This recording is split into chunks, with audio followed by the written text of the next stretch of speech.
এই যে আমরা যে ভোটের আলোচনা করছি, আপনি একটা সংকট একেবারে জিয়ে রেখে তো ঢুকতে পারবো না। তার মধ্যে আমি ছোট্ট দুইটা মন্তব্য করি, এখানে খুবই গুরুত্বপূর্ণ আলোচনা উঠছে।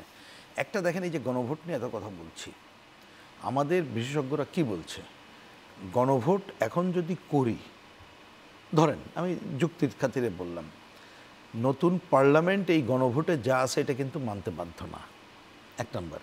দুই নম্বর, গণভোট দরকার কখন?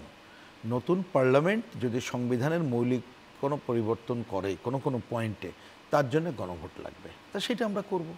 তাহলে যেটা প্রয়োজন এখন না, যেটা নিয়ে আমাদের ঐক্যমত হচ্ছে না, তাহলে সেইটা নিয়ে আঙ্গুলে ঘি তোলা অমুক কাজ, সেইটা যদি করে কেউ, তাহলে তো বাংলাদেশে ওই কথাও বলতে হবে যে মুক্তিযুদ্ধ বিরোধী, স্বাধীনতা বিরোধী শক্তির আস্ফলন ঢুকতেও আমরাও মানে কি বলবো, যে যদি সোজা কথায় না হয় যে ওই রকম আঙ্গুল বাঁকা করতে বাধ্য হব। তার মানে এই পুরো ঘটনাটা একটা সংকটে যাবে। আরেকটা গুরুত্বপূর্ণ আলোচনা উঠছে বলে রিপিট করি, সেটা হচ্ছে যদি আমরা এখনই একটু ঐক্যবদ্ধ হয়ে নির্বাচনে না যেতে পারি, ওই যে উনি বলেছেন অনেকে বিদেশি আধিপত্যবাদী শক্তি তারা একটা জটিলতা তৈরি করতে, যেমন ধরেন আমাদের বন্দর দিয়ে দেওয়া, তারা বলছে ডিসেম্বরেই নাকি তারা চুক্তি করে দিয়ে দেবে।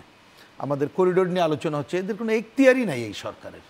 তো তাহলে সেইটা যদি তারা ওই অপশক্তি যদি মনে করে যে এদেরকে জিয়ে রাখি দীর্ঘদিন থাকে আমার নিজের স্বার্থে, তাহলে পুরো দেশটাই একটা নতুন ধরনের সংকটে পড়বে। সুতরাং এই জন্য আমাদেরকে চলে যেতে হবে। তৈরি করে রেখেছেন এই আলাপটিকে আগে ওঠেনি? না হয়েছে এটা শুনেন, আপনারা দেশকে পিছিয়ে রাখছেন, বনসাই বানিয়ে রাখছেন, এটা মোটেই না। সেটার উত্তর, একটা সহজ উত্তর আপনার এখানে বহুবার দিয়েছি। এইটা বিভিন্ন সময় শাসকরা যারা ছিল তাদের উপরে দায় দিতে হবে, কিন্তু মনে রাখতে হবে এইটা মানে কি বলবো, যে জনগণের অংশগ্রহণ আরও নিশ্চিত হয়নি। কেন?